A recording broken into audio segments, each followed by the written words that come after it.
Low dopamine mornings have become the latest wellness trend, promising followers that delaying their brain's immediate rewards can lead to better focus, discipline, and overall productivity. The practice is simple in theory. Avoid sugar, caffeine, social media, streaming, and any other sources of instant gratification first thing in the morning, often for several hours.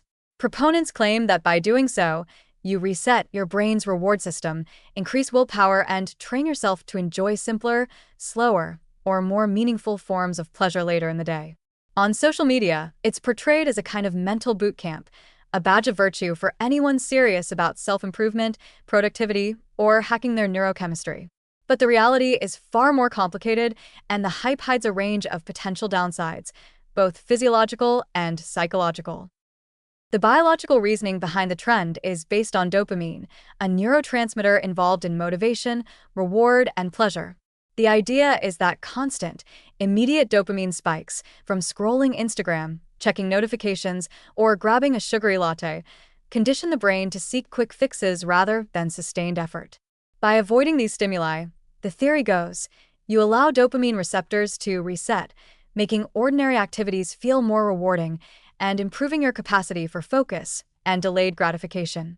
While this concept has a kernel of truth, dopamine is involved in reward learning and habitual behavior. The practical application is oversimplified. Brain chemistry is highly complex, and dopamine levels fluctuate naturally throughout the day in response to countless factors including sleep, diet, stress, exercise, and social interactions.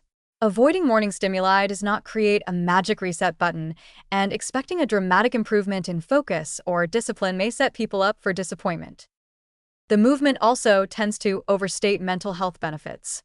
Proponents claim that low dopamine mornings can reduce anxiety, depression, or attention deficits by training the brain to be less reactive to instant gratification. While limiting overstimulation from devices and sugar can help some people feel calmer or less distracted, the science does not support the idea that delaying small dopamine hits rewires your brain in a clinically meaningful way.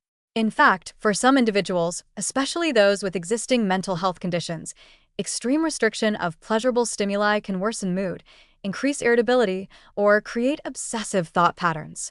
Teens and young adults, whose reward pathways are still developing, may be particularly susceptible to these unintended effects. Another overlooked risk is the social and psychological cost. Avoiding social media, texting, or notifications may create anxiety or guilt for those who rely on communication for work, school, or social connection.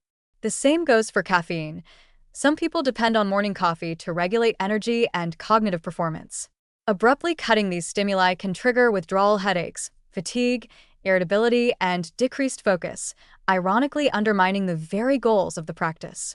Unlike controlled, moderate strategies to reduce overstimulation, the trend encourages extremes. No sugar, no screens, no caffeine, which can feel punitive rather than empowering. The trend is also fueled by social media narratives, which frame the practice as a badge of self-discipline and moral superiority.